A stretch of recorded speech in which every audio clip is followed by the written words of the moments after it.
Jesus. Oro para que o amor de vocês transborde cada vez mais e continuem a crescer em conhecimento e discernimento. Quero que compreendam o que é verdadeiramente importante, para que vivam de modo puro e sem culpa até o dia em que Cristo voltar. Que vocês sejam sempre cheios de fruto de justiça, que vem por meio de Jesus Cristo para a glória e o louvor de Deus. Então o apóstolo Paulo, ao invés de reclamar da vida, né, do homem que está preso, ele está preso não porque ele entrou no esquema do petrolão, né? Ele está preso pelo quê? Ele está preso porque está pregando o evangelho. Essa é a razão da prisão do apóstolo Paulo. Porque ele está tumultuando e virou o mundo de cabeça para baixo. Está preso numa prisão romana, após ele ter apelado para César. Ele, como cidadão romano, tinha esse direito de fazer o apelo para César, então ele foi estar preso. Ao invés de ele reclamar da vida, ele diz: agradeço a meu Deus todas as vezes que me lembro de vocês. Por que ele agradece a Deus? Porque ele foi o fundador da igreja aos Filipenses, e porque ele tinha ganhado uma oferta gorda lá dos Filipenses, que o ajudou muito, que o sustentou muito. E aqui eu aprendo uma lição. Meu Deus do céu, que mala barulhenta. Irmão, Missionário pentecostal, hein? gostei que meu nome não está em vermelho. Sabe por quê? Alegre-se do Senhor que eu cheguei. Alegre-se. Hoje é dia de alegria, de contentamento. Depois tem uma novidade para vocês. Coisa boa. Boa. Mas é no fim da aula. Eu até coloquei ali, ó, M. Stefano, né? Ah, fica pior. E a gente não tem vida mesmo, não fala. Eu não consegui escrever, que eu vi que ele fica bravo, porque a Aninha me ajuda, a minha secretária tudo me ajudar. Então é o seguinte, o apóstolo Paulo, então, ele está dando graças a Deus pela vida dele, não está reclamando da vida. Eu acho que aqui nós temos que aprender uma lição desde já, né? Então, ao invés de nós ficar reclamando da vida, né? A gente tem que olhar as coisas boas, né? As coisas boas. Família com C, né? As coisas boas, né? E ele fala o seguinte: é justo que eu assim me sinta a respeito de todos vocês, uma vez que tenho em meu coração, pois quer nas correntes que me prendam, quer nas correntes, quer defendendo e confirmando o Evangelho, todos vocês são participantes comigo da graça de Deus. Ou seja, quando nós participamos, quando nós cooperamos com o Evangelho financeiramente, cooperamos com aqueles que estão envolvidos no Evangelho, com a causa do Evangelho, nós somos cooperadores da graça de Deus. Amém? Bom, e qual que é o pedido que ele faz? Qual que é a oração que ele faz? Né? Esta é a minha oração, que o amor de vocês aumente cada vez mais. Padre, bom dia. Ex-futuro padre. Ex-futuro. Bom dia. Como é que é teu nome mesmo? Nilson. É o Nilson. Você está bem, padre? Estou bem. Graças a Como é Deus. que tá? Que bom que você veio, viu? Bom dia. Tá bem? Bom dia, graças a Deus. Vamos ver. Nilson. Eu não sou boa. Nós estamos em Filipenses, tá, Nilson? Tá, vamos seguir então. A oração do apóstolo Paulo é que o amor aumente. Nós temos amor no coração, né? Amor como fruto. Né? Ele não está dizendo, a minha oração é que vocês falem cada vez mais em língua estranha. Isso está escrito? Não. O que está escrito aqui? Que o amor de vocês aumente cada vez mais. E quando a gente pensa em amor, né, que nós não pensamos de forma romântica, né, o amor cantado nas canções que falam de ilusão, né, entendeu? Mas aquele amor genuíno, né, o amor de Deus como fruto do Espírito em nós, né, o amor que rejeita o pecado, o amor que se compromete com o testemunho, né. Na minha versão diz em crescer em conhecimento e discernimento. Nossa, diferente, hein? Ora para que o amor de vocês continue crescendo em amor. Sim. Bom, agora vamos ver o seguinte. O apóstolo Paulo vai dizer que os sofrimentos do apóstolo Paulo estão contribuindo para o crescimento do Evangelho. Então, e aqui cumpre-se aquela palavra que todas as coisas cooperam para o bem daqueles que amam a Deus. Vamos ver o que o apóstolo Paulo está sofrendo e vamos ver o que está acontecendo. Filipenses 1, do 12 ao 14. Vamos lá.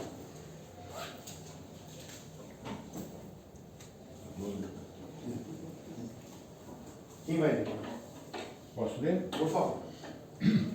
Os sofrimentos de Paulo contribuem para a expansão do Evangelho. Quero que saibam, irmãos, que aquilo que me aconteceu tem, ao contrário, servido para o progresso do Evangelho. Como resultado, tornou-se evidente a toda a guarda do palácio e a todos os demais que estão na prisão por causa de Cristo. E os irmãos, em sua maioria, motivados no Senhor pela minha prisão, estão anunciando a palavra com maior determinação e destemor. Olha só, duas coisas aconteceram aqui. Quais são as duas coisas que estão acontecendo aqui? Primeira coisa, como resultado da prisão do apóstolo Paulo, como resultado do fato dele estar preso, tornou-se evidente a toda a guarda do palácio. A toda a guarda do palácio. Quem é que o apóstolo Paulo está evangelizando? Quem é que ele está evangelizando? Os soldados, né? Toda a guarda do palácio. Lá no final nós vamos ver que ele vai se despedir de um sujeito grande lá. Né? Lá no final nós vamos ver que ele... Então, primeira coisa, a prisão do apóstolo Paulo, está contribuindo para a expansão do Evangelho. Ele está pregando a palavra para aqueles que estão cuidando dele no cárcere. Certo? Então, primeira lição. Segunda lição que ele nos ensina aqui, ele diz o seguinte, e o que mais que aconteceu? E a todos os demais que estão...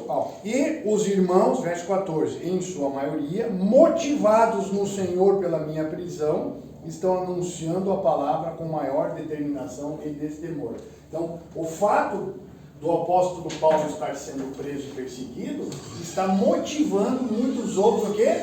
A pregarem o Evangelho. Então, o que nós aprendemos com isso? Que uma verdade difícil para nós cristãos, Nilson, uma verdade difícil para nós cristãos é a seguinte: parece que a igreja funciona bem sob pressão. Não. Está tudo bem, todo mundo se acomoda, não é isso? Acho que é próprio da natureza humana também. Própria da natureza humana, né? E a pergunta é, será que a igreja brasileira vai ter que passar, e já estamos passando? Será que a igreja brasileira vai ter que passar por uma peneirada, e já estamos passando, para que nós saiamos da zona de conforto e para que nós nos envolvamos com tudo aquilo que precisa se envolver nesse país, ou não? Sim. Será que nós vamos ter que passar por um chacoalhão desse tipo? É mais por dor do que por amor. Será que nós vamos ter que passar por isso para acordar? Né? Agora, esta semana, por exemplo, não sei se vocês estão sabendo, o STF está que legisla, os legisladores do STF estão aprovando a descriminalização da maconha, estão aprovando o aborto logo na sequência, até o 3º mês, e eu quero ver a turma comemorando, né? E para mim é um escândalo isso, ver aquela mulherada, como aconteceu lá no Chile, num telão na frente de uma praça pública, aguardando o resultado do Supremo Tribunal deles, né? E de repente é toda aquela mulherada aguardando, quando deu um placar de 6-5 lá, alguma coisa assim, as mulheres comemorando como se estivessem assistindo a final da Copa do Mundo, todo mundo pulando, agora nós temos o direito de matar os nossos filhos. Não é isso? Para você aborto, não é isso? Né? Eu vou matar o meu filho. Eu tenho esse direito imoral de fazer isso. Vai aprovar. Vão aprovar. Vão aprovar porque é interesse e intenção ideológica desse tribunal, dessa corte brasileira que deixou muito tempo de ser juíza, mas que legisla. Estão legislando de uma maneira mais sórdida e podre possível. Né? É verdade ou não? É verdade. Eu estou mentindo. Né? Corta esse pedaço aí, eu não quero... Sem polêmica. Só deixa eu complementar uma coisa. Eu tenho lá uma chácara em Minas do Nazaré, e semana passada, quando eu fui, lá no fundão, tinha uma carcaça, não na chácara, numa ruazinha lá, uma carcaça de um cavalo morto. Até nem tinha fotografia. Em cima dessa carcaça, primeiro estava voando, né? E quando em cima da carcaça tinha, não contei se tinha 11, mas sei que eram vestido de preto, né? Couro, comendo aquela carcaça, sabe? Veio a ver esse pessoal do STF, tá? Eles estão fazendo alguma coisa, não, sabe, para levantar, mas igual aqueles corvos ali, até a cor do corpo da roupa deles. E o que o apóstolo Paulo está nos dizendo? Não precisa tirar da gravação, pode deixar. O que o apóstolo Paulo está dizendo aqui? Ele está dizendo o seguinte: bom, eu estou preso, né, mas a minha prisão está contribuindo para a expansão do Evangelho. Por quê? Porque eu evangelizei a guarda pretoriana, a guarda palaciana, e porque as pessoas, por causa da minha prisão, né, estão agora pregando o Evangelho com destemor. Né? Entenderam?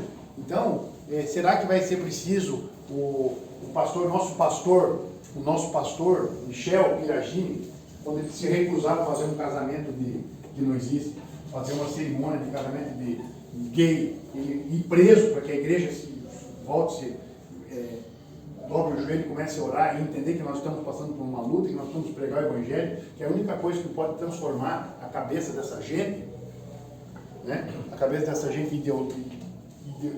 nessa ideologia é o quê? É o Evangelho verdadeiro. Mas pelo contrário, o que está acontecendo? Isso está entrando dentro da igreja e os sujeitos estão aderindo a isso.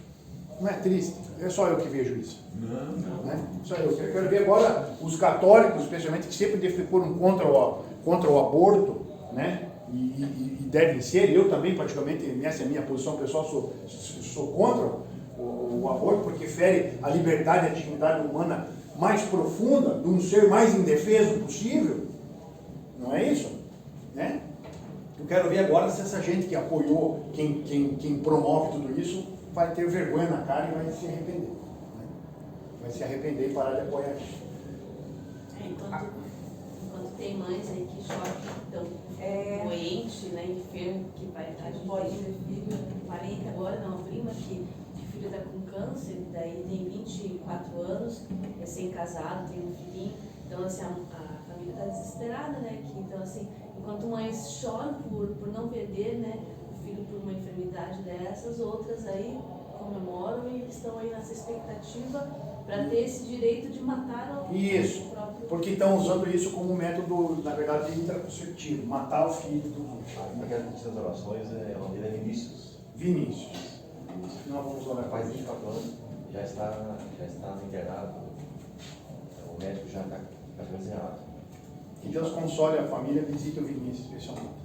Gente, então, percebam isso. O apóstolo Paulo está dizendo o seguinte, que a prisão dele contribuiu para a decadência do evangelismo? Não. A prisão dele contribuiu para a expansão e o crescimento do evangelho. Amém? E a nossa vida contribui para o quê? Essa é uma pergunta que nós podemos deixar. Irmão, aqui diz, só para reforçar isso que você falou, no versículo 29, ele fala, pois vocês receberam o privilégio, não apenas de crer em Cristo, mas também de sofrer por Ele. Você falou de sofrimento, né? Se você vai viver uma vida piedosa, você vai sofrer um certo tipo de perseguição. Verdade. Né? Vamos ler então esse pedaço, Filipenses 1, do 15 ao 21. Quem pode ler para nós? Então, perceba que o apóstolo Paulo estava inteiramente comprometido com o Evangelho. O apóstolo Paulo está com o seu compromisso com o Evangelho, com o anúncio da palavra, com o anúncio da verdade, com o anúncio daquilo que Deus queria que fosse anunciado. Filipenses 1, do 15 ao 21. Quem pode ler para nós? Então vai.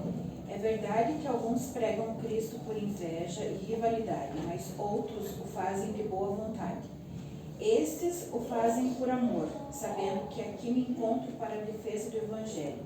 Aqueles pregam Cristo por ambição egoísta, sem sinceridade, pensando que me podem causar sofrimento enquanto estou preso. Mas que importa? O importante é que de qualquer forma, seja por motivos falsos ou verdadeiros, Cristo está sendo pregado e por isso me alegro. De fato, continuarei a alegrar-me, pois sei que o que me aconteceu resultará em minha libertação, graças às orações de vocês e ao auxílio do Espírito de Jesus Cristo. Aguardo ansiosamente e espero que em nada serei envergonhado. Ao contrário, com toda a determinação de sempre, também agora Cristo será engrandecido em meu corpo, quer pela vida, quer pela morte. Porque para mim o viver é Cristo e o morrer é lucro. Caso continue vivendo no corpo, terei fruto do meu trabalho. E já não sei o que escolher. Estou pressionado dos dois lados. Desejo partir e estar com Cristo, o que é muito melhor. Contudo, é mais necessário por causa de vocês que eu permaneça no corpo. Né? Então, olha só, qual que é o centro do Evangelho qual que é o centro do Evangelho de Paulo? É o Evangelho da prosperidade, é isso ou não? É isso que o apóstolo Paulo prega, não? Não. O centro do Evangelho do Paulo é o Evangelho social, é isso que ele prega, não? Não. Qual que é o centro do Evangelho de Paulo? Cristo. Contanto que Cristo seja pregado. Perceberam como as igrejas, as religiões se desviaram do tema ou não? Sim ou não? Sim ou não? Por isso procure uma igreja que seja perto da Bíblia. Ontem me perguntaram para mim, olha, qual igreja? Eu quero uma igreja perto da minha casa. Eu falei, olha, é legal. Legal. Não. Deus não existe. Vai numa igreja perto da sua casa, mas veja se essa igreja perto da sua casa é perto da Bíblia. Se não for, melhor vir longe mesmo. Né? Entenderam ou não? Então o que nós temos que pregar? Cristo é o centro do Evangelho. Cristo é o centro do Evangelho. Cristo é o centro do Evangelho. Cristo é o centro do Evangelho. Cristo é o centro da vida paulina. É onde ele faz a visão, a cosmovisão de Paulo é cristocêntrica. Né? E ele tem a convicção que é o seguinte, e olha aqui já uma pincelada escatológica do estudo das últimas coisas. E ele sabe, eu não sei o que é melhor, se é morrer e estar com Cristo. Então percebam que o propósito do Paulo não tem estado intermediário da alma, como se prega em teologia, né? Morreu, Estar com Cristo. ele vai estar com Cristo imediatamente. Ele vai sair do tempo e do espaço e vai entrar numa outra dimensão, onde na outra dimensão eterna, onde não espera nada, onde já é. Entenderam? Então ele tem a certeza, se ele morrer, ele vai estar o quê? Com Cristo. Ele falou, é melhor estar com Cristo, mas é mais útil. Então ele faz uma distinção entre o melhor e o útil, estar aqui no corpo, sofrendo, preso, né? Tendo que comer aí o que me põe na cadeia aí, né? Mas continuar pregando o Evangelho. Pregando o Evangelho. Aí dá para ver que não existe sono da alma mesmo, né? Claro que não existe sono da alma. A psicopaniquia. Não, o sono da alma é pregado por algumas religiões, especialmente psicopaniquia, especialmente pelos adventistas do sétimo dia. Então, como os adventistas do sétimo dia, eles põem tudo no tempo e no espaço, a visão deles é uma visão newtoniana do tempo e espaço. Né? Primeiro acontece isso, depois isso, depois isso. Eu não acredito em nada disso, tudo balela. Porque quando a gente sai do tempo e do espaço, a gente entra numa outra dimensão eterna, onde não espera mais nada, e lá todas as coisas já são como sempre serão. E sempre foram, na eternidade. Então, não existe sono da alma. Né? Ah, mas a Bíblia diz que fulano não morreu, adormeceu. Aquilo ali chama-se eufemismo. Uma figura de linguagem. Você não vai no enterro, no velório de alguém, fala, poxa, eu vim aqui, o defunto foi para... Eu já fiz vários velórios. Atenção, o João foi para a fita, o defunto. É assim que eu falo, não? Não. É assim que eu falo, não? Não é assim, né? Nem leva um Ele descansou. Nem leva um despertador para Ele descansou, né? Ele partiu, né? Agora, foi para a fita, fica ruim, né, o termo, né? Então a gente usa o eufemismo, né? Ele usa o eufemismo. Bom, e o que me chama a atenção nesse texto, aqui, é o verso 21, nessa perícope que nós lemos, que é, para mim o viver é Cristo e o morrer é lucro. Para mim o viver é Cristo e o morrer é lucro. Lembremos que o apóstolo Paulo, ele está num lugar onde as pessoas tinham orgulho da cidadania. Ele mesmo tinha cidadania romana. Ele está na cidade de Filipos, que era colônia de férias e vila dos aposentados romanos, onde todo mundo tinha orgulho da cidadania, da sua cidadania, orgulho de ser romano. Mas o apóstolo Paulo vai fazer um comentário sobre a cidadania, a partir do verso 27. Do 27 ao 30. Quem pode ler para nós? Vamos lá. Agora, o mais importante é que vocês vivam de acordo com o Evangelho de Cristo. Desse modo, tanto se eu puder vir visitar vocês, como se eu não puder, eu saberei que vocês continuam firmes e unidos. Saberei também que vocês, por meio da fé que se baseia no Evangelho, estão lutando juntos, com um só desejo.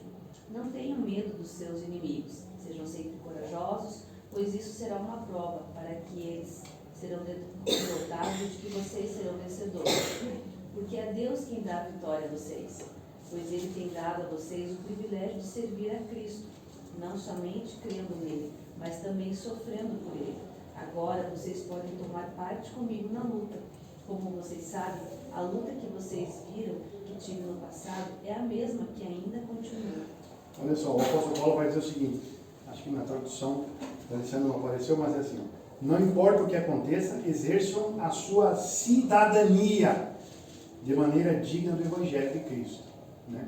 Então nós somos cidadãos de dois mundos, sim ou não? Sim ou não? Nós somos cidadãos desse mundo, mas também nós temos uma outra cidadania. Qual que é a outra cidadania? A cidadania celestial. Então vivam como dignos desta cidadania. E ele escreve aqui, no verso 27 ainda, permaneçam firmes num só espírito, ou seja, o espírito com E minúsculo, mesma ideia, mesmo sentimento, né? Lutando unânimes pela fé evangélica, na minha tradução. Né? Pela fé evangélica. Qual a fé? A fé é essa fé desse evangelho pregado pelo apóstolo Paulo. Entendeu? E qual que é o problema hoje, né? Tem muita bagunça, muita confusão nas igrejas, né? No meio religioso. Parece que deturpou-se a mensagem, a fé. O que eu vejo hoje é um bando de esquizofrênicos e loucos. Né? Ontem um pastor amigo meu mandou uma imagem de um pastor que estava com um vidro de uma garrafa de óleo, né? Derrubando óleo na cabeça dele e todo mundo... O que isso tem a ver com o Evangelho de Jesus? O cara derrubando um azeite na cabeça dele e todo mundo entrando em êxtase. O que isso tem a ver com o Evangelho? Tem alguma coisa a ver com o Evangelho de Jesus, com a mensagem? Não tem nada a ver. Nada a ver. Então, nós estamos vendo um show de heresias, de palhaçada, dentro dos tempos, de muitos tempos religiosos. E muita coisa também, às vezes, relacionada à autoajuda, né?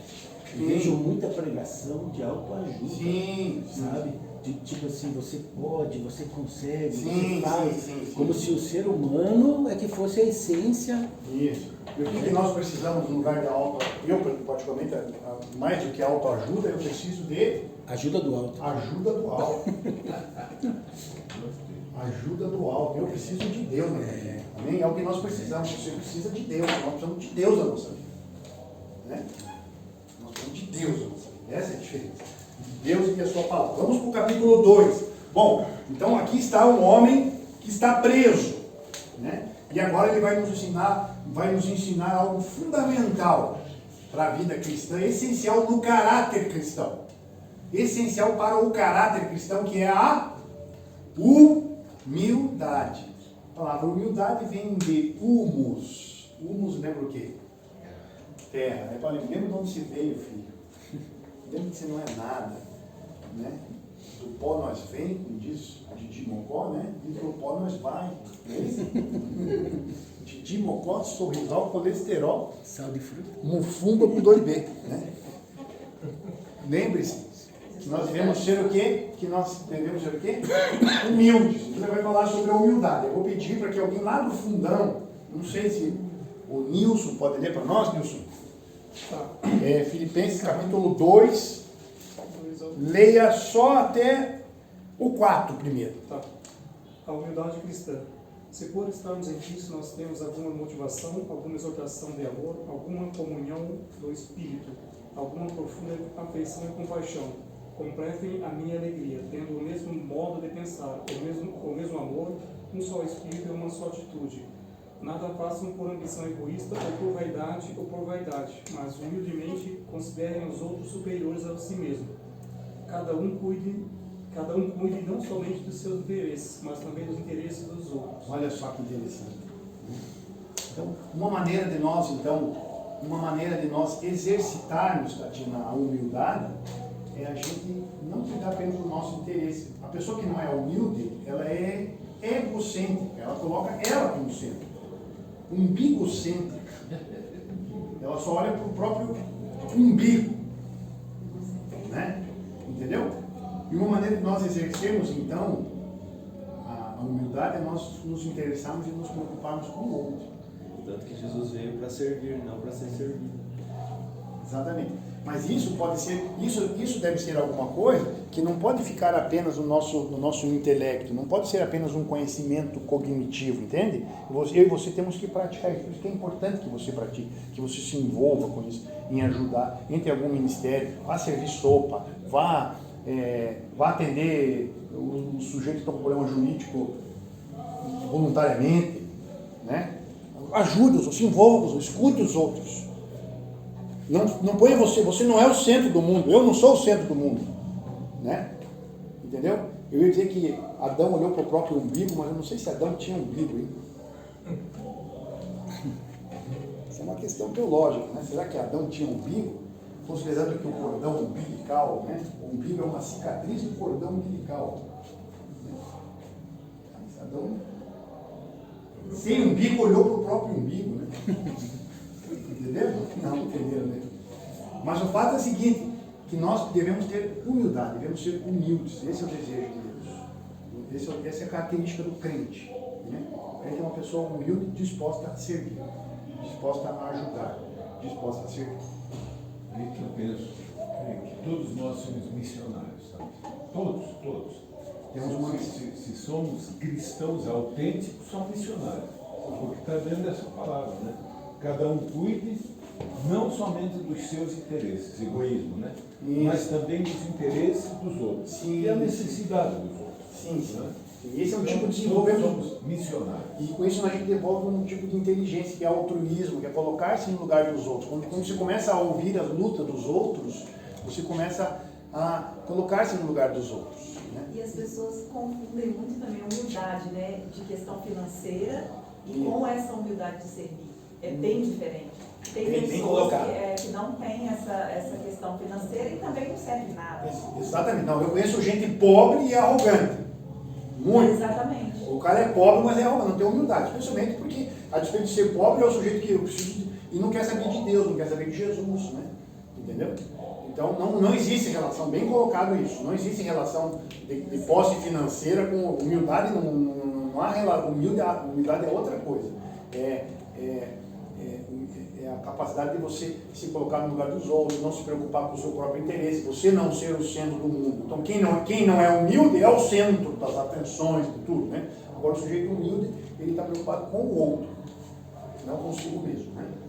Bom, e aí, nesta passagem que nós vamos ler agora, o apóstolo Paulo vai fazer, e aqui eu coloquei como uma das cristologias mais lindas que existe na Bíblia. Tá? Ele vai falar sobre Jesus, os dois estados de Jesus, um estado de humilhação e um estado depois de exaltação de Jesus. Olha o que Jesus fez por nós. Vamos ler o texto então agora, que está 2, do 5 ao 11. Eu vou pedir para que a minha querida esposa leia para nós, né? Pode ser, Aninha? 2, do 5 ao 11. Leia pausadamente. O exemplo de Cristo na humilhação. Tende em vós o mesmo sentimento que houve também em Cristo Jesus, pois ele, subsistindo em forma de Deus, não julgou como usurpação o ser igual a Deus. Antes, a si mesmo se esvaziou, assumindo a forma de servo, tornando-se em semelhança de homens, e, reconhecido em figura humana, a si mesmo se humilhou, tornando-se obediente até a morte e morte de cruz. Pelo que também Deus o exaltou sobremaneira e lhe deu o nome que está acima de todo nome, para que ao nome de Jesus se dobre todo o joelho, nos céus, na terra e debaixo da terra, e toda a língua confesse que Jesus Cristo é o Senhor, para a glória de Deus Pai. Amém. Jesus Cristo é o Senhor, amém? Olha só que linda essa cristologia. Primeiro nós vemos o estado de humilhação de Jesus, né? Que embora sendo Deus, não está dizendo que embora sendo Deus. Então Jesus, hoje nós estávamos conversando com a Cassandra um pouquinho sobre Jesus é Deus. Embora sendo Deus, não considerou ser igual a Deus, mas o quê? Esvaziou-se, né? Esvaziou-se de si mesmo, vindo a ser servo. Aí está o sinal da humildade. Aí está o sinal da humildade. Vai ser servo. E tornou-se semelhante a homens. Então Jesus tornou semelhante a nós homens, para que nós pudéssemos nos tornar semelhante a Deus. Jesus tornou-se semelhante a homens, pagou o preço dos homens, para que nós pudéssemos nos tornar semelhantes de novo a Deus. Pode falar. Tem um cantor cristão que ele fala exatamente isso na música dele. Ele cita Filipenses 2:5, todo esse texto. Ele fala que muitas pessoas hoje se preocupam, muito evangelistas se preocupam em ser um superstar na área evangelista, mas perde a essência de ter realmente o Espírito Santo dentro de si. E ele cita isso. Exatamente. Então percebemos, qual foi a lição que Jesus nos deu? O Deus eterno, o Deus criador dos universos. Vocês já viram o tamanho do universo? Eu vou mandar hoje para vocês um vídeo que dá uma ideia do tamanho dos universos. É um escândalo, né? O tamanho dos universos. Dos universos, dos tempos e dos espaços fora do tempo e espaço que nós, coitadinhos, estamos, né? E aí Jesus, o Deus dos universos, que estava passeando em passeio de eternidade em eternidade, é aí que está a gravidade da coisa. Ele faz o homem, entra no tempo e no espaço, no momento da história que não tinha escova de dente, não tinha papel higiênico, né? Não tinha celular, fartura, não tinha celular, não tinha e-mail, não tinha água tratada, não tinha esgoto, não tinha telefone, não tinha esgoto. Entra, vai nascer no lugar mais simples do mundo, numa manjedoura, porque não havia lugar para ele, por Criador dos universos, não havia lugar para ele, para o Criador dos universos. Amém. É que a gente pensa, isso é muita humildade, né?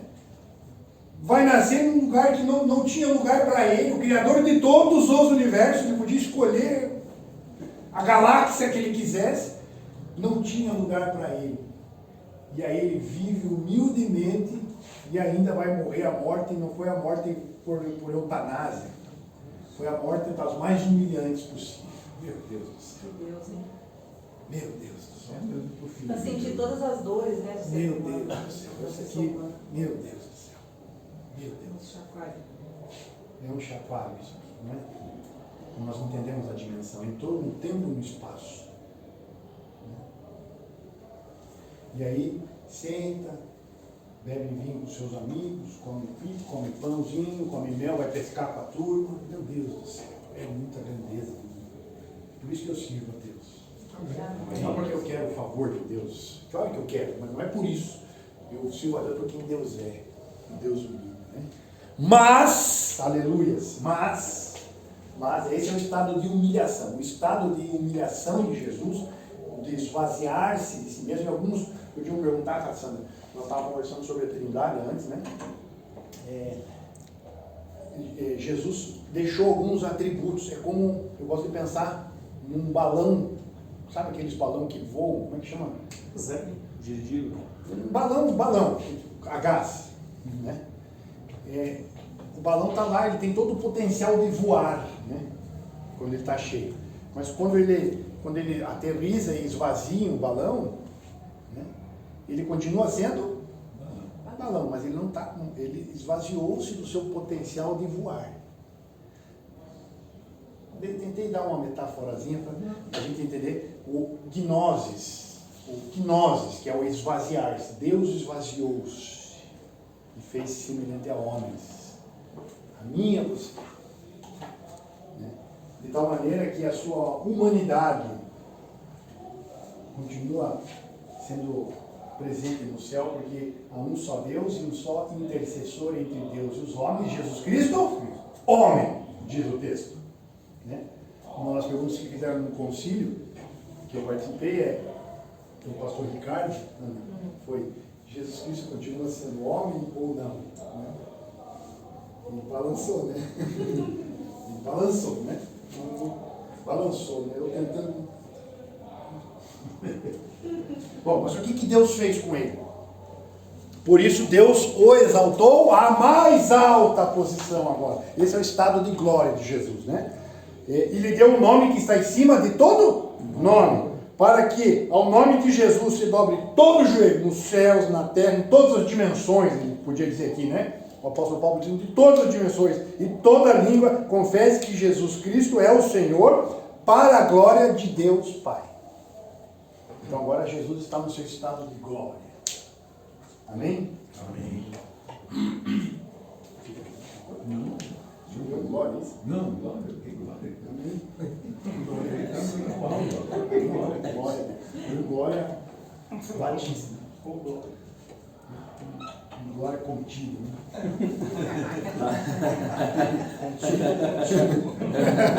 Tem que ser glória, não é? Não, pode ser esse. Pode ser esse. O que importa é o glória da alma. Né? Bom, sabendo disso, dessa verdade sobre quem Jesus é, sobre esta cristologia, que eu coloquei então como teologia do Filipenses. Esta cristologia é tremenda. O estado de humilhação de Jesus e o estado de glória de Jesus, né? O apóstolo Paulo nos faz o quê? Nos faz uma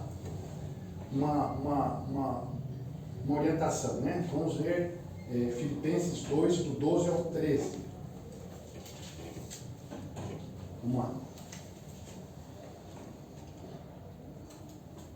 Quem vai levar nós? Quando eu estava aí, meus amados, vocês sempre seguiam minhas instruções. Agora que estou longe, é ainda mais importante que o faço. Trabalhem com afinco a sua salvação, obedecendo a Deus com reverência e temor, pois Deus está agindo em vocês, dando-lhes o desejo e o poder de realizarem aquilo que é do agrado dele. Eu acho interessante essa expressão aqui, ó. Assim, meus amados, como sempre vocês obedeceram, não apenas na minha presença, porém muito mais agora na minha ausência, põe em ação a salvação de vocês. Olha que interessante essa expressão. Já tinham pensado nessa expressão ou não? Sim ou não? Sim ou não? Põe em ação. O que significa isso? Põe em ação a salvação de vocês. Como é que vocês entendem isso? Viva o Evangelho, né? O que mais? Que concorda com... Temor a Deus. Então, põe em ação a salvação de vocês. Cara, já que vocês são salvos, amém, glória a Deus, então vivam como salvos, põe em ação a salvação de vocês, brilhem nesse mundo, não é isso? Porque é Deus que opera em vós tanto o querer como efetuar, é Deus que está operando, é Deus que opera em nós, o querer ser salvo e o efetuar ser salvo. Então põe em ação isso, vamos viver como salvos, né? Ou seja, podemos dizer, colocar em ação a salvação é as obras que decorrem da salvação. As obras que decorrem da salvação. Não as obras que causam a salvação. Entenderam a diferença? Entenderam? As obras, já que nós somos salvos, então vivamos como salvos e apresentemos as boas obras a Deus, que foi para isso que nós somos salvos. Quer falar alguma coisa? Não, falei que tem gente que vive achando que as obras pelas obras vai ser salvo. Não, nós não somos salvos pelas obras, nós somos salvos para fazermos boas obras. Amém? Permite voltar lá no 1:28, não é? Porque como fazer isso? Né? Como exercer essa ação de salvação, né? Então o meu diz assim, sem de forma alguma deixar-se intimidar por aqueles que se opõem a vocês. Então veja, é uma coisa que você tem que, naquele momento, dizer, olha, você está errado. Desculpa, mas teu modo de ver está errado, porque é assim. E às vezes a gente fica. Então esse exercício da ação tem que ser muito firme. Sim. Vamos ler agora o 2, do 14 ao 15. Quem pode ler para nós? Missionário, por gentileza, o senhor mesmo. Eu mesmo. 2, do 14 ao 15. O 15. Façam tudo sem queixas nem discussões, para que venham tornar-se puros e irrepreensíveis filhos de Deus, inculpáveis no meio de uma geração corrompida e depravada, na qual vocês brilham como estrelas do universo. Então nós fomos chamados para o quê? Brilhar, né? Para brilhar como estrelas do universo. E aí o apóstolo Paulo, aos Filipenses, capítulo 3, verso... capítulo 3, pode falar aqui. Eu estava estudando e estrelas na Bíblia significa anjo, também tem esse. Como anjos no universo? Eu acho que não. Anjo é mensageiro, acho que não. Que tradução é essa? Qual é a sua tradução, lembra? Não. Aqui tá certo, estrelas no universo. Eu estava estudando. Não, acho que não. Acho que isso foi num comentário? Não, aí o sujeito naufragou. Quem comentou isso? Nós dizemos naufragou, mas não tem, não é um naufrágio perigoso, não.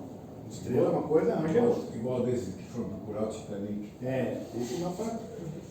Querido, o apóstolo Paulo nos fala que nós devemos ter plena confiança em Cristo. E ele vai dizer que nós devemos tomar alguns cuidados. Então, nossa, vamos ver quais são os cuidados. Primeiro, antes dos cuidados, vamos ler sobre uma ordem que o apóstolo Paulo dá, que, ao meu ver, é o tema do livro. Ele vai falar que nós devemos sempre nos contentar e vai dizer que nós devemos nos alegrar. Lina, 3, do 1, 3:1, lê para nós. Completamente unidos com Cristo. Para terminar, meus irmãos, sejam alegres por estarem unidos com o Senhor. Não me aborreço de escrever repetindo o que já escrevi, pois isso contribuirá para a segurança de vocês. Ok, então, na minha tradução, finalmente, meus irmãos, alegrem-se no Senhor. Então, percebam, e aqui eu acho que é um estilo de vida que nós devemos adotar, né? O apóstolo Paulo vai dizer que nós devemos nos alegrar no Senhor. Não é? Se você sentir vontade de se alegrar, Tatiana, você se alegra. Se tudo estiver bem com você, Tatiana, você se alegra. Se você tiver com a conta gorda no banco, você se alegra, né? Quando a tua empresa estiver bombando, você se alegra. Não. O que o apóstolo Paulo está dizendo? Está falando aqui um preso, está dizendo o seguinte: alegrai-vos no Senhor. Sim.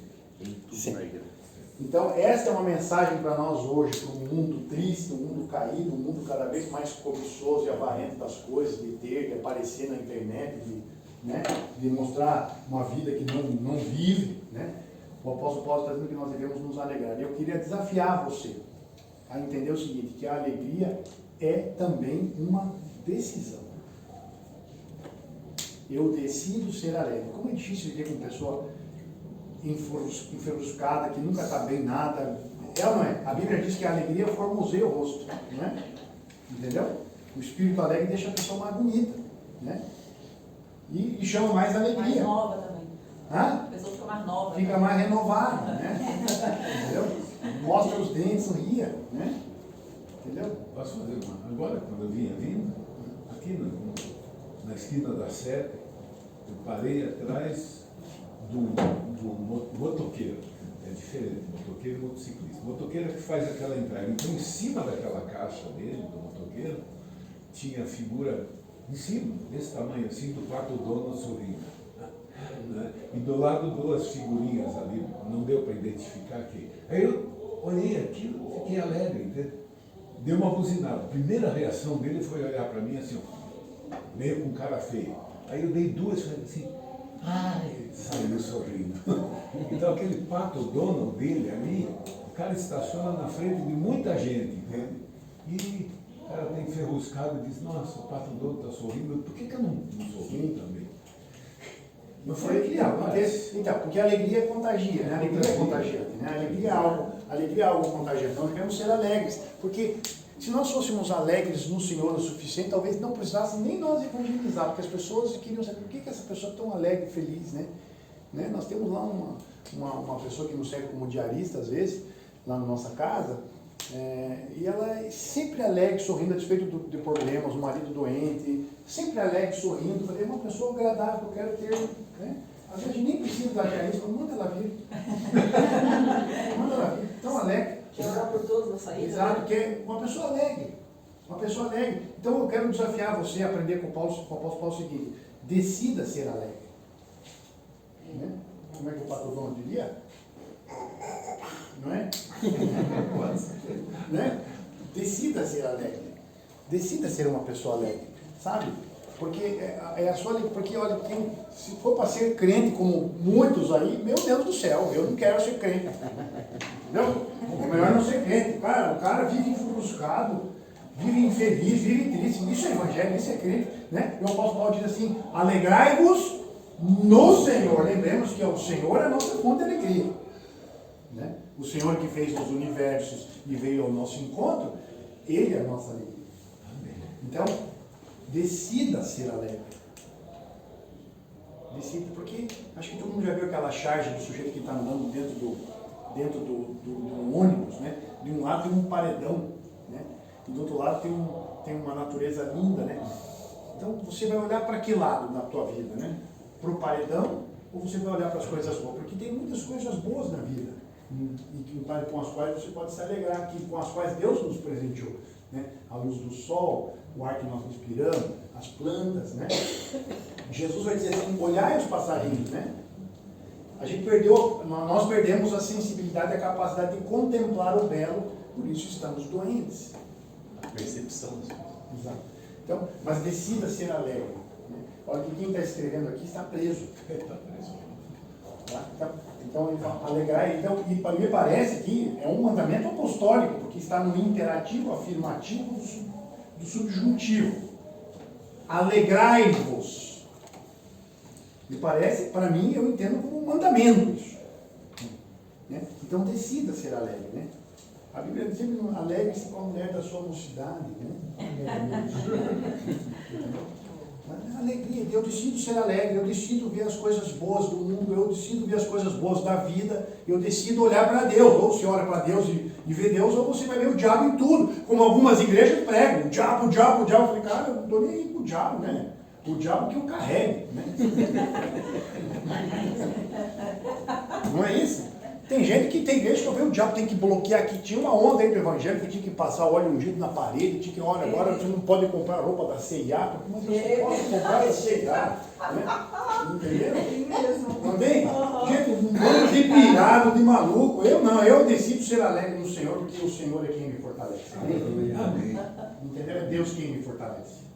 A minha alegria não depende de circunstâncias. Eu lembro que nós estávamos reformando nossa casa, que nós trocamos os 4 pneus do carro com o carro andando, tá? Não é fácil, né? E quando a gente estava reformando a nossa casa, quando a gente tirou o telhado, a gente construiu a casa em cima do consultório nosso, do trabalho nosso lá, tirou, começou aquela chuva, e deu chuva. Tinha dia que estava a luminária pingando dentro, e nós, obrigado Jesus pela chuva, chuva que molha a terra, terra que produz o pão. Foi ou não foi? Né? E eu decido ser alegre. Né? E deu tudo certo no final. E no final tudo dá certo. Se não deu certo ainda, porque ainda não chegou o final. Não é isso?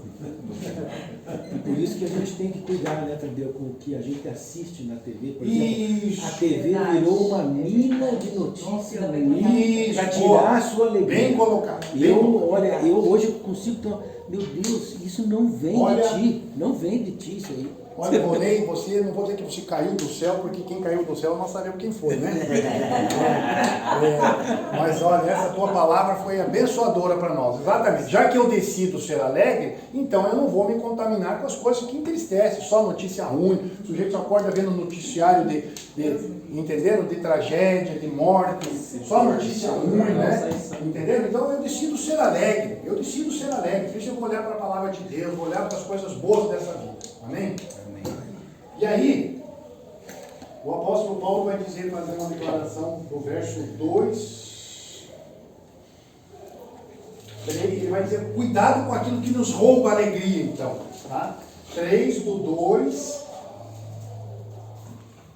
ao 4. Quem pode ler para nós? Quem pode ler para nós? 3, do 2 ao 4. Cuidado com os cães, aqueles que praticam o mal, os mutiladores que exigem a circuncisão. Pois nós que adoramos por meio do Espírito de Deus somos os verdadeiros circuncidados. Alegramos-nos no que Cristo Jesus fez por nós. Não colocamos nenhuma confiança nos esforços humanos. Ainda que, se outros pensam ter motivos para confiar nos próprios esforços, eu teria ainda mais. Eu teria ainda mais. Ele vai descrever por que ele teria ainda mais. Se alguém, porque ele vai descrever a vida religiosa dele. Olha, eu fui fariseu, fui circuncidado, fiz isso. Ele vai dar o currículo dele, tá? Mas eu quero me chamar a atenção, nós já vamos voltar lá. Eu quero voltar na minha tradução o seguinte: 3:2. Cuidado com os cães, vírgula.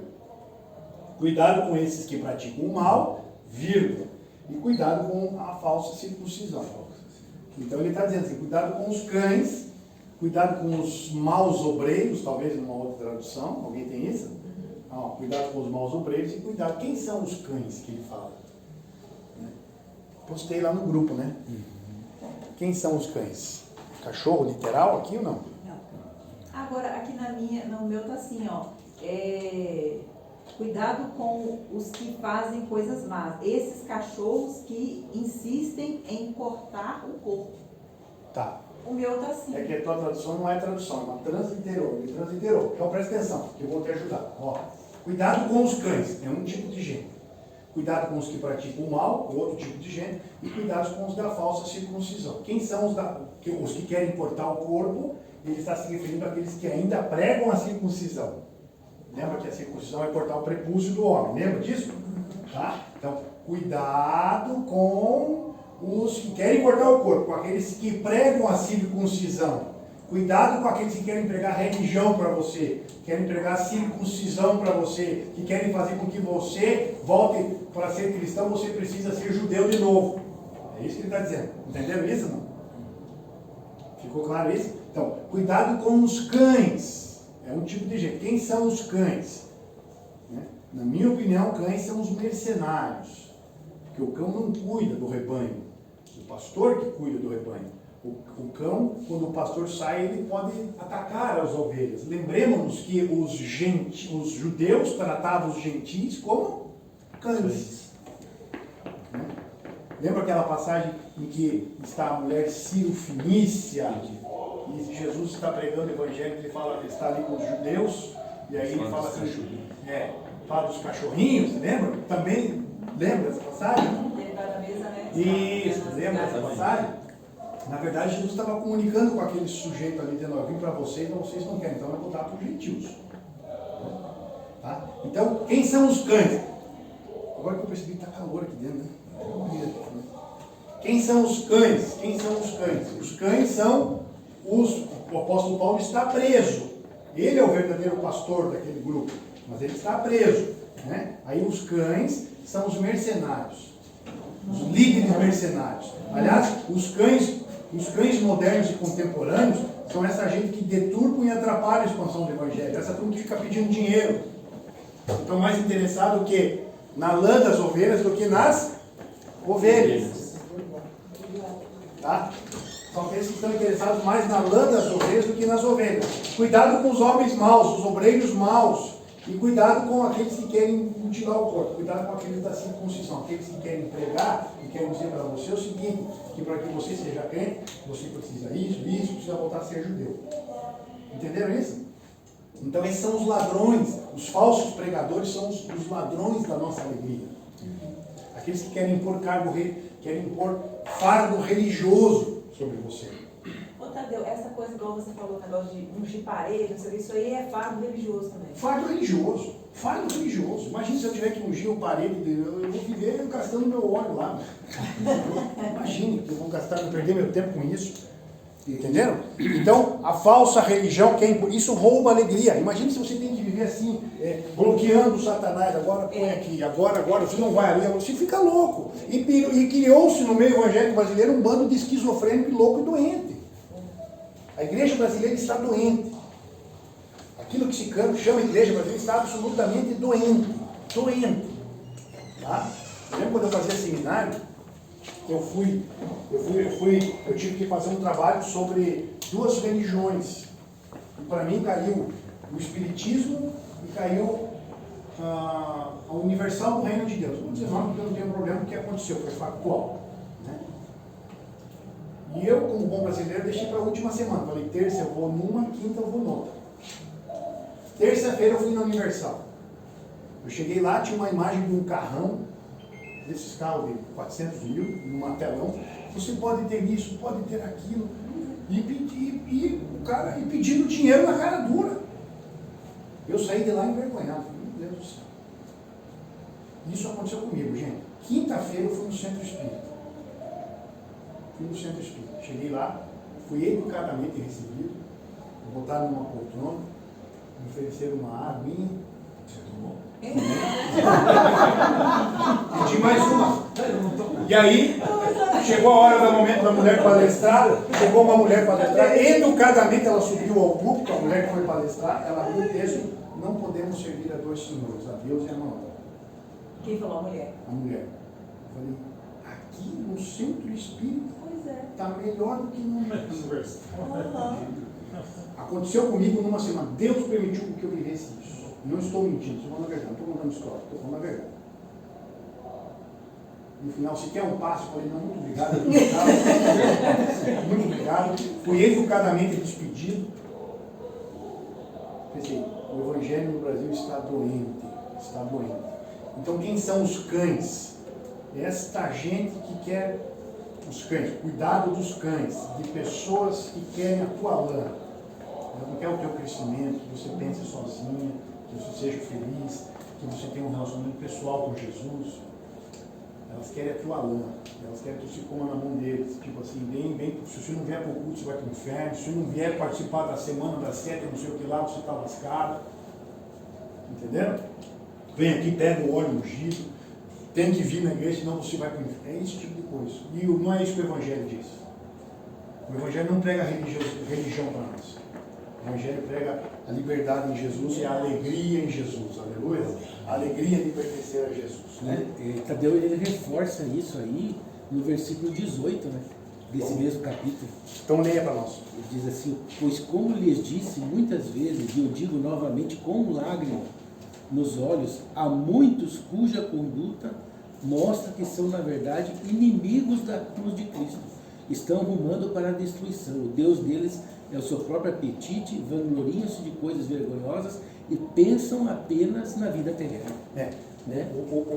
Pensam apenas na vida terrena, exatamente. Prega o Evangelho o quê? Para a felicidade aqui e agora. E no 19 ainda fala, eles vão para a destruição no inferno, porque o Deus deles são os desejos do povo. O meu ainda fala assim. O desejo talvez essa tradução não é boa, viu? Não.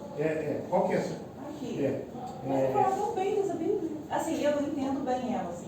Não, tudo bem. Eu sugiro que você tenha sempre, quando você for fazer uma leitura, especialmente quando você entrar em dúvida, que você tenha mais uma ou outra tradução, porque agora, minha filha, você é estudante da Bíblia, né? Então você precisa ter duas outras traduções, minha sugestão. Acho que a minha é igual do Heron também, né? Isso. Mas o Heron já é experiente, ele já estudou muito.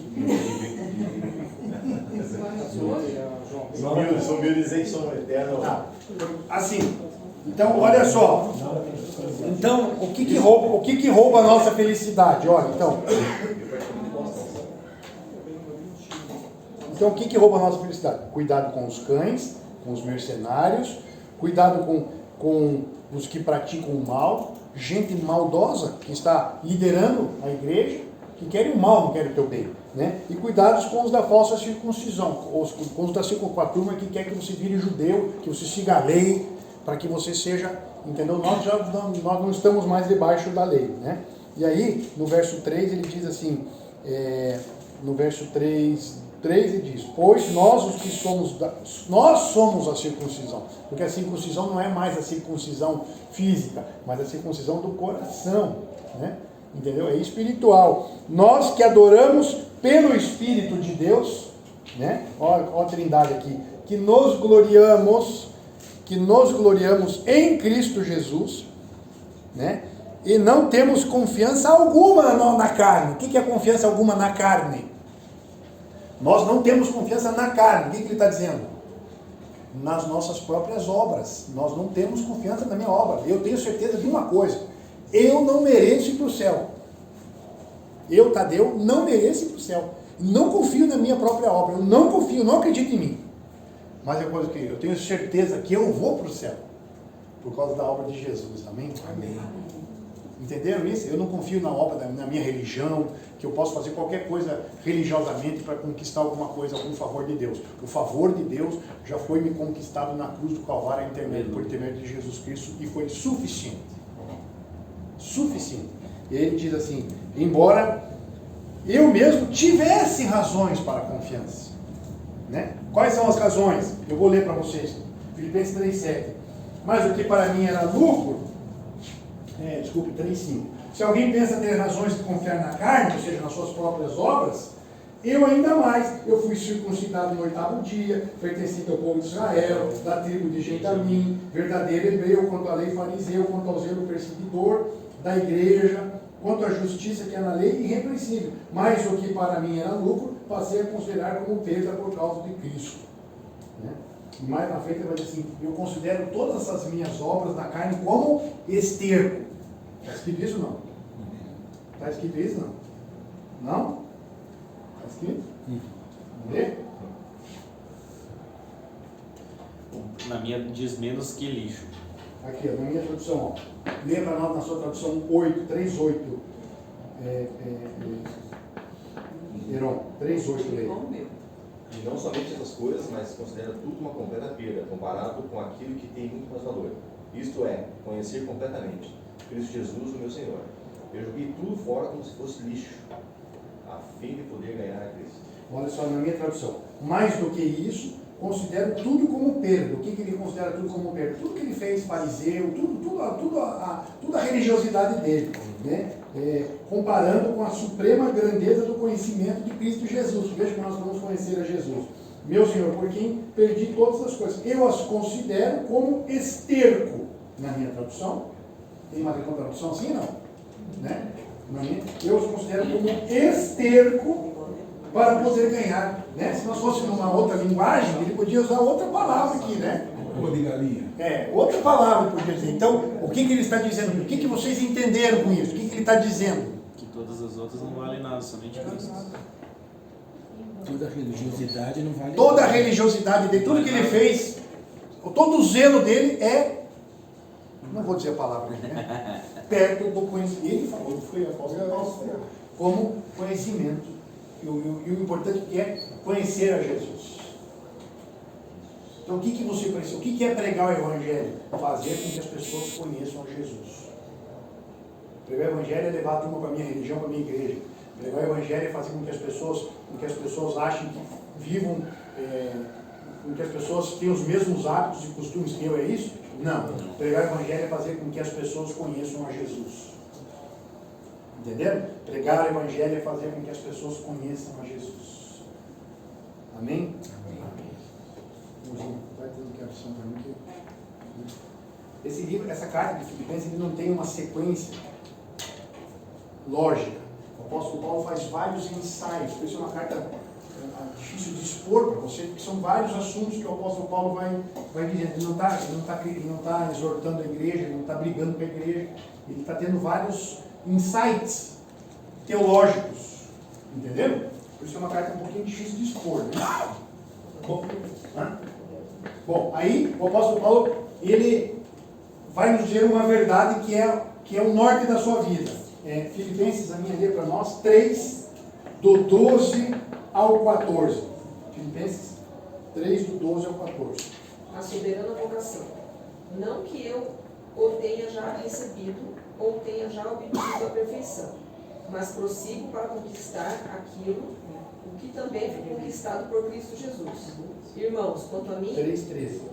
Sim, irmãos, quanto a mim, não julgo havê-lo alcançado, mas uma coisa faço, esquecendo-me das coisas que para trás ficam e avançando para as que estão diante de mim, prossigo para o alvo, para o prêmio da soberana vocação de Deus em Cristo Jesus. Então ele prossegue para frente, não para trás, está vendo? Ele não vai mais olhar para trás, ele não vai mais olhar para a religião dele. Agora ele vai olhar para frente. À frente dele está quem? Jesus. Jesus está à frente dele. Ele não olha para trás, para a vida passada, né? Na minha versão está a corrida do cristão. A corrida. Então, você. Todo tem uma corrida, né? Sim, gostei. Pensei em você. Opa, olha. 21. 21, domingo passado. Viu? Você olha para trás? Está aqui, né? Está aqui. Sem olhar para trás. Sem olhar para trás, sempre seguir em frente. Bom, Agora o apóstolo Paulo vai dizer o seguinte, o que ficou para trás que eu esqueci de dizer para vocês, que tem um dos versículos que é mais usado fora de contexto, é um dos que pensaram aqui, que é aquela, eu vou comprar um carro novo, posso todas as coisas daquele que me fortalece, né?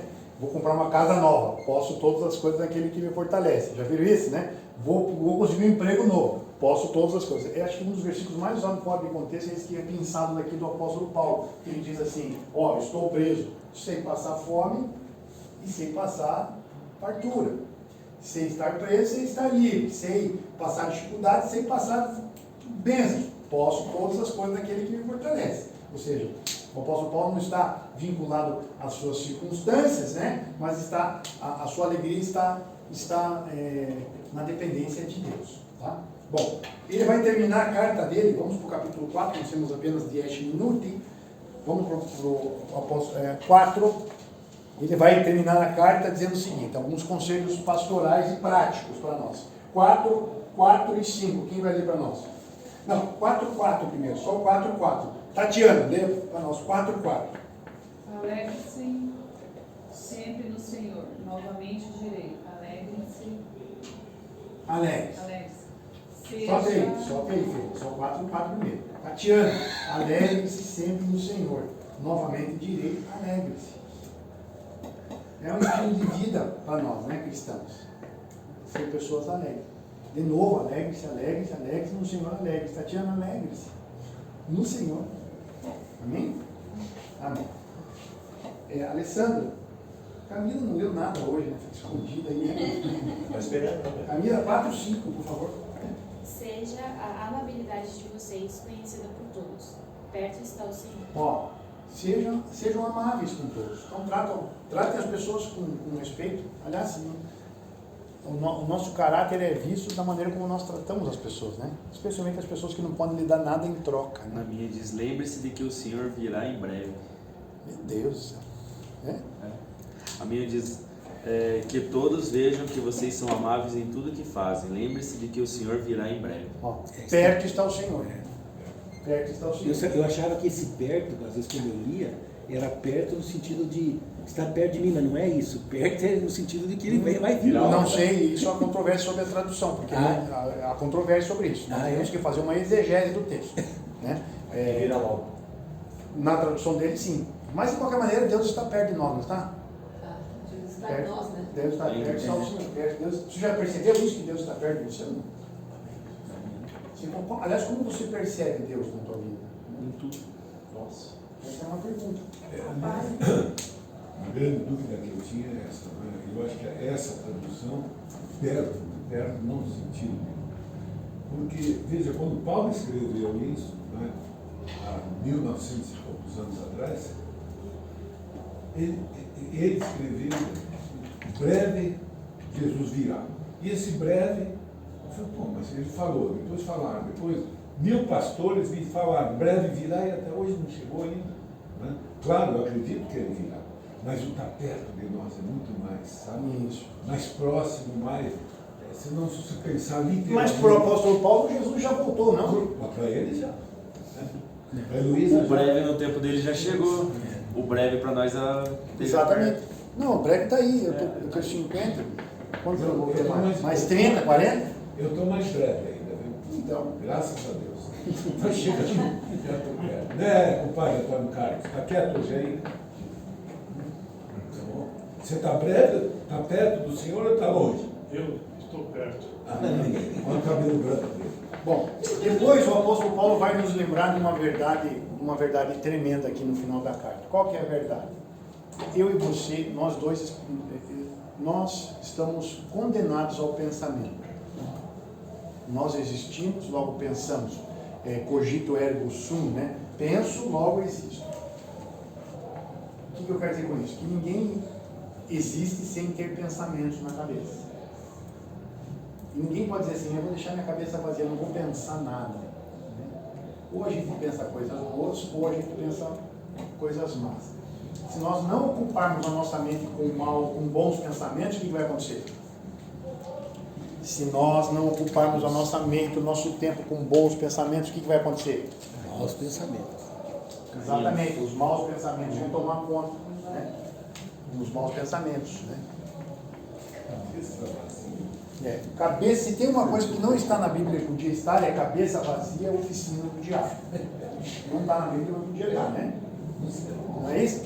Então, qual que é a instrução que o apóstolo Paulo nos dá sobre isso? Filipenses capítulo 4, verso 8. Cassandra, você pode ler para nós?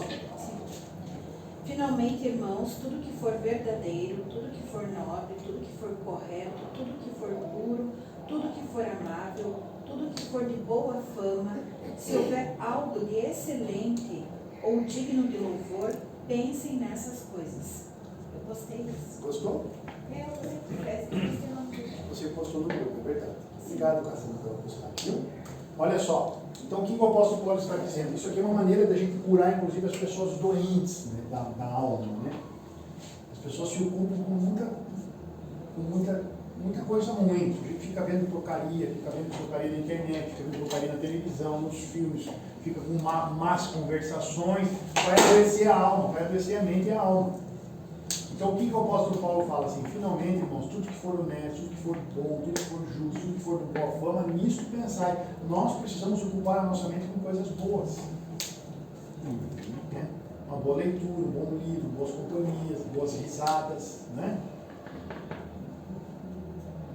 Uma maneira boa também, assim, que eu faço, pelo menos dar certo comigo, porque nem todo dia a gente acorda bem, né? O ser humano.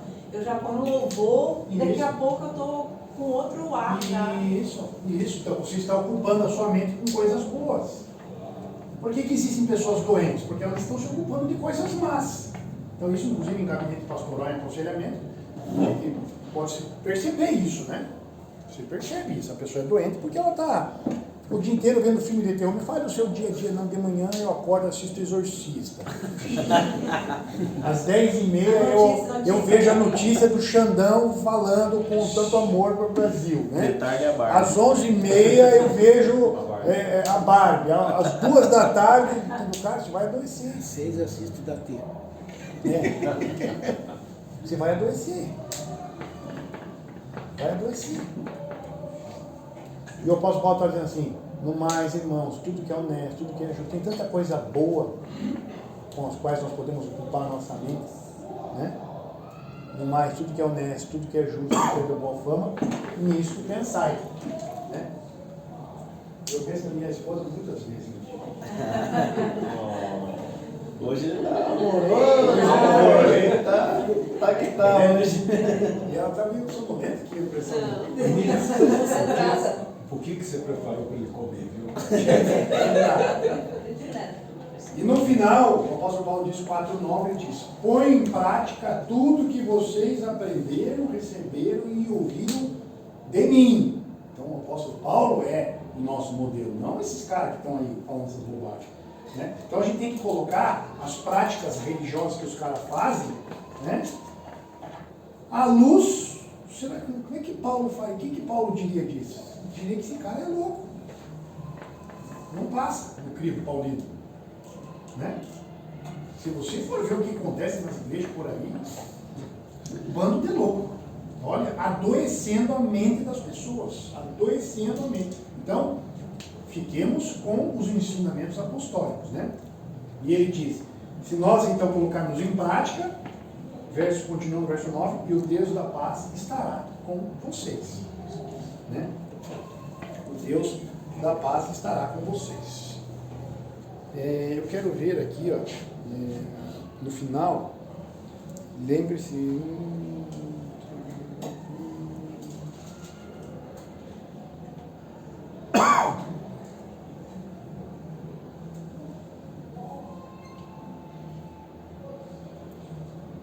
Aqui, são lá nas saudações finais, leia para nós, cadê o meu amigo Nilson? Padre Nilson, leia com voz de padre para nós. 4:21. 4:21, 22 e 23. Leia. Saudações finais. Saúdam a todos os santos em Cristo Jesus. Os irmãos que estão comigo enviam saudações. Todos os santos enviam saudações, especialmente os que estão no palácio de César. Graças ao Senhor Jesus Cristo, seja com o Espírito de vocês. Amém.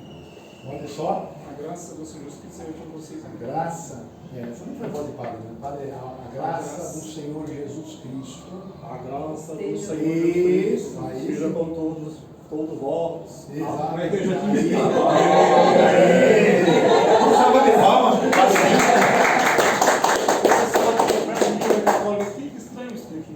Como é que é? Não foi católico aqui?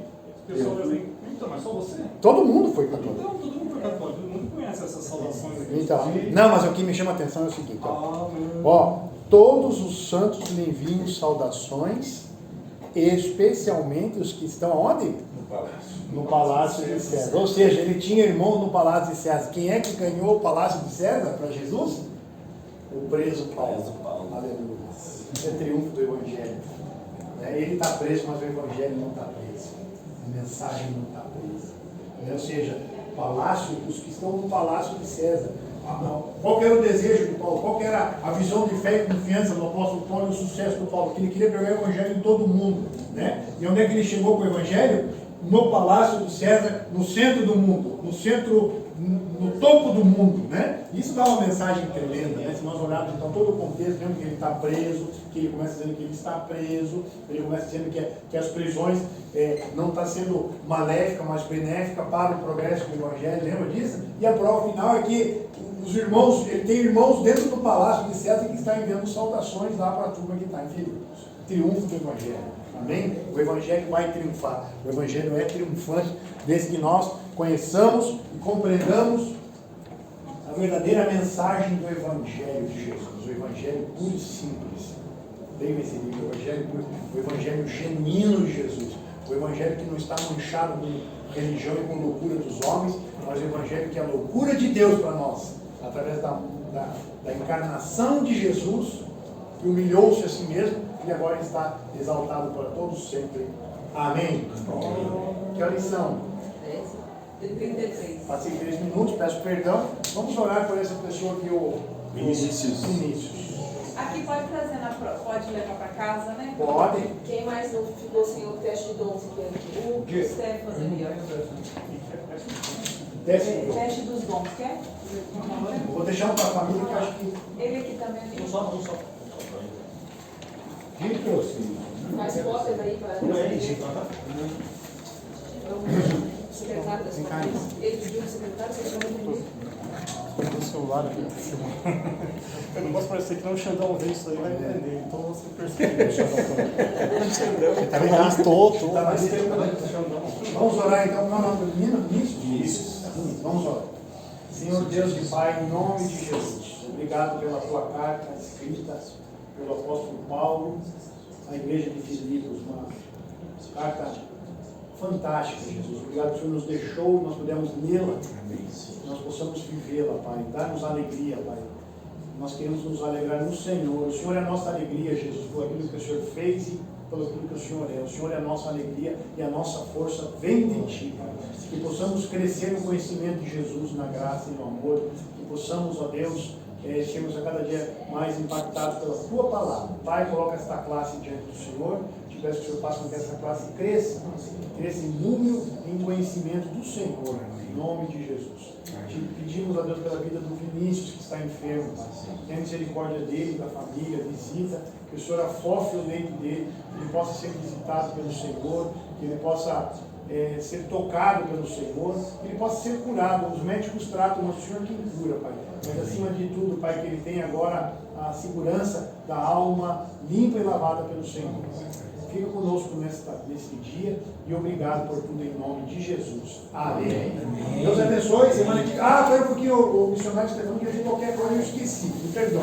Não apenas dizer, quem foi que na última aula falou sobre Melquisedeque? Não. Doutor Melquisedeque. Foi a Lorraine, né? A Lorraine. Foi a Lorraine, né? Foi Lorraine, ela não veio hoje. Bom, me chamou muito a atenção e eu então entrei para saber mais sobre isso e eu vi que nós na frente vamos enfrentar isso também. Hebreus. E então tem esse livro, O Fator Melquisedeque, né? Para você, que nos mostra como essa questão de um Deus único, ele já estava em outro lugar do mundo. Você leva esse livro? Não, eu conheço. Interessante, estava em outros lugares do mundo, 25 regiões do mundo, não apenas lá quando Paulo falou no Aerópago, né? Dizendo, não, gente, aqui Deus, vocês já falaram, só que vocês não sabiam que Deus. Eles falaram do que o Deus desconhecido. Então eu pedi na Amazon, sexta-feira, que a minha demora hoje chegar, porque o cara alugaram, domingo, nós vamos chegar aí antes das 9. Então eu esperei e eu tenho aqui, não apenas um, tem mais um, 4, que um é para mim, e eu queria ofertar. Primeiro, fique do lado, a esse casal, Aleluia! a esse casal, você que nos orienta, você que dá força para ele todos os dias, vocês que me deram um sorriso novo lá. Bom, o outro, tira foto. O outro, eu quero dedicar a uma família. Quem é uma família que está aqui? Família toda. Quem é outra família? Está fotografando. Que correu ontem 21 quilômetros. Tá vendo? Outra é para você. E esse terceiro eu preciso dar para alguém. Eu fiquei em dúvida, quem e tal. Tem tanta gente aqui que eu amo, de verdade, né? O seu compadre Antônio Carlos, ex-católico. Posso dar opinião? Aqui, Não, vai dar opinião. eu já tenho, mas dê opinião. Para você? Disponibiliza num grupo para poder ler, aí todo mundo Não, se for o caso, eu peço mais um para esse cara, para todo mundo ler. Né? Então, esse aqui é para a família. Quem vai ser?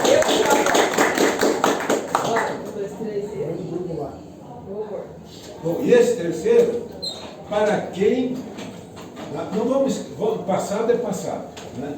Quem vai fazer aniversário, ou faz hoje, ou o mais próximo de hoje. Boa ideia. Agora em agosto. A linha vai ver. Quem é que faz em agosto? Menos esse que eu faço dia 12 de agosto, mas já ganhei o Não, livro. já em agosto. Quem mais faz em agosto? Agosto. Que dia? 14. Ah, é, meu. 14? 14 de agosto. Tem alguém antes de 14? Volney, a cara. Aê, Volney! Gente, eu pedi na sexta-feira para a Amazon, né? Hoje, os caras falaram, entregue até domingo. Eu pensei, bom, em domingo até as 24 horas. Hoje não estava saindo de casa. Outra fotografia. Primeiro presente de aniversário, hein? Antecipado.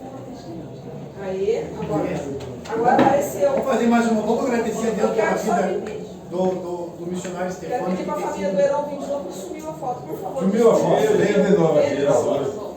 Desculpe. Obrigado, Obrigado, senhor. Obrigado, senhor. Vem de novo. O senhor foi muito gentil. E essa semana foi muito bom, porque a Cassandra me instigou, né, perguntando o que é o missionário, o que faz o missionário. E eu conversei, vamos lá ver. Vem de novo. Desculpe. E esse dom, eu acho que você Foi esse que eu fiz. ainda fez um teste sobre dom. De novo, desculpe, tá?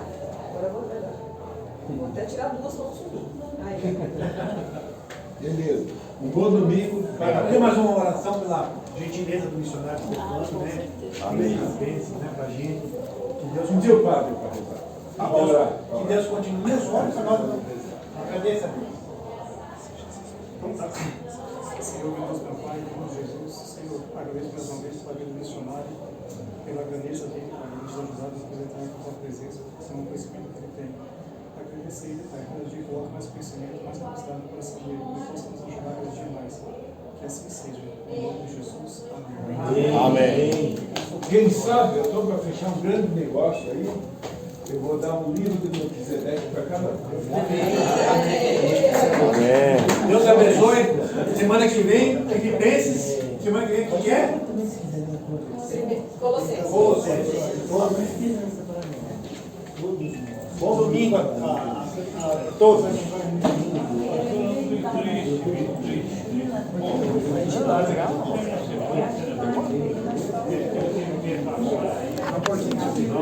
Eu não. Traga que depois nós